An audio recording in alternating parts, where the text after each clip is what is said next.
A questão é que existem dois problemas de poder excessivo que são estabelecidos por essa regulação que o Supremo Tribunal Federal, por essa decisão do Supremo Tribunal Federal, que ela está estabelecendo. Isso gera dois problemas de poder excessivo. Um desses problemas tem por consequência a censura. E outro desses problemas tem por consequência a manipulação ideológica. Eu vou explicar isso aqui. A decisão do STF, ela primeiro coloca muito poder nas mãos das plataformas.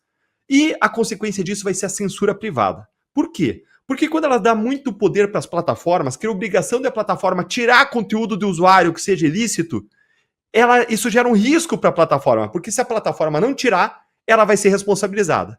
A partir disso, a plataforma começa a tirar conteúdo, tirar, e vai tirar via algoritmo. Vai estabelecer, por exemplo, palavras proibidas. Porque quando alguém fala de pedofilia, a pessoa pode falar para combater a pedofilia, mas pode falar para praticar a pedofilia. Então, tudo que tiver a palavra pedofilia, por exemplo, eles vão derrubar. Então, isso gera uma censura indevida. É aquilo que eu falei com aquele estudo que mostrou que, depois do DSA na Europa, 87% a 99% dos conteúdos derrubados eram legítimos. Então, isso gera um problema de censura algorítmica aí dos usuários. É um risco que, como bem chamou o Daniel, um risco de overblocking, de bloqueio excessivo, de remoção de conteúdos legítimos por receio das plataformas de serem responsabilizadas.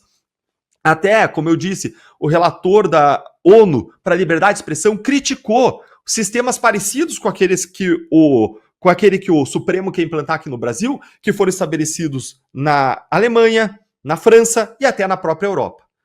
E aí isso gera uma falta de proteção até para quem fala, porque a pessoa que fala ela pode ter o conteúdo retirado, suprimido, sem o devido processo legal, sem uma intervenção do judiciário. Esse é o primeiro problema, a censura.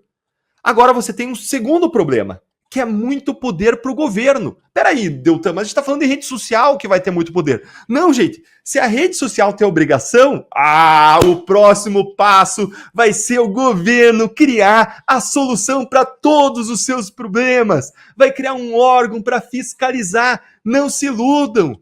Ainda que seja um órgão do próprio Poder Executivo do governo federal, sem previsão legal, não precisa, é só eles criarem um braço da AGU ou um braço do Ministério da Justiça. Assim como o Ministério da Justiça tem um órgão de defesa do consumidor, ele pode criar um órgão de defesa do usuário da rede social, e aí eles vão para cima das redes sociais, e isso gera um problema de governança. É muito poder na mão do Estado, porque aí o Estado vai dizer quando que as empresas, as plataformas, estão agindo devidamente ou não na remoção de conteúdo. E aí o governo pode fazer uma manipulação ideológica, pode pressionar a plataforma para derrubar apenas certos tipos de conteúdo e não outros tipos de conteúdo, usando a máquina estatal para isso. E você gera um problema de governança, um problema tremendo de manipulação ideológica, um problema que a gente não tem na Europa, porque lá na Europa, quando teve DSA, o órgão de governança disso tem pessoas indicadas de diferentes países e é altamente plural. Mas aqui não, aqui vai ser um órgão de Estado de um governo federal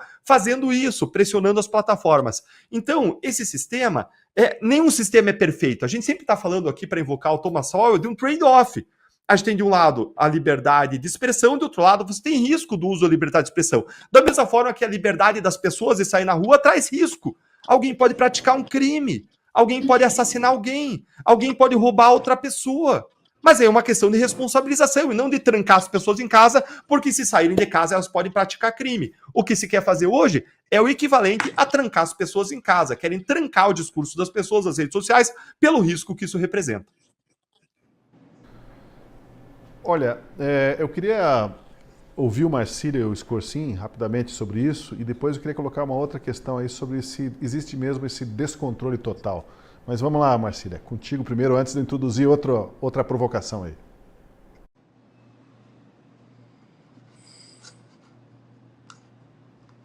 Opa, tá, o meu som estava desligado. O Deltan estava entrando num ponto da discussão que me interessa, eu acho central, e está por trás dessas duas reclamações aí feitas a plataformas, né? Essa história de internet é uma terra sem lei, puta, isso daí já encheu o saco, aliás, isso daí, né? As pessoas não cansam de ficar repetindo isso à exaustão, sendo que não é verdade. Aliás, é incrível, né? Eles querem combater a mentira com mentira, né? A internet é uma terra com lei, a internet nem é uma terra, né? Eu não me lembro se aqui ou em outro programa da casa, contei que outro dia uma pessoa me procurou falando assim, por que os parlamentares não fazem um projeto para que os crimes contra a honra possam valer na internet também. Quer dizer, olha como as pessoas estão sendo desinformadas. Os crimes contra a honra valem na internet. Aliás, toda a nossa legislação vale na internet. Como é que é uma terra sem lei? É uma terra sem a lei que eles desejam que exista, que é uma lei de controle. Controle do discurso e não controle da transparência, inclusive como se perseverou fazer na Europa, e inclusive em muitos aspectos eles próprios já estão voltando atrás. O ponto, me parece, desses dois casos e do que o Deltan estava trazendo, é o seguinte: risco. Para mim esse é um ponto essencial. A gente aqui tem um divisor de águas em quem pensa a respeito de regulação e de liberdade de expressão, que é o risco. Quanto que você assume ou topa correr de risco para viver numa democracia? Então, eu não topo assumir nenhum risco, eu não topo correr risco nenhum e quero viver numa democracia. Você não vai viver numa democracia. Viver numa democracia é arriscado, corre-se risco para isso.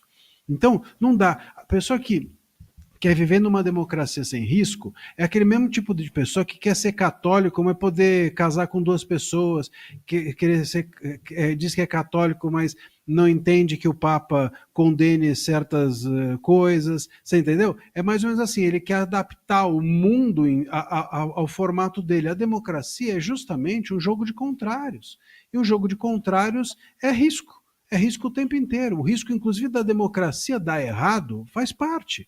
Você pega um avião e você quer chegar no lugar que você vai viajar, você corre o risco de morrer, o avião pode cair, faz parte da vida, faz parte do risco. Né? Eu quero viajar para tal lugar, mas não quero correr risco, então não vai viajar. Então você não vai poder viajar. E é simples assim.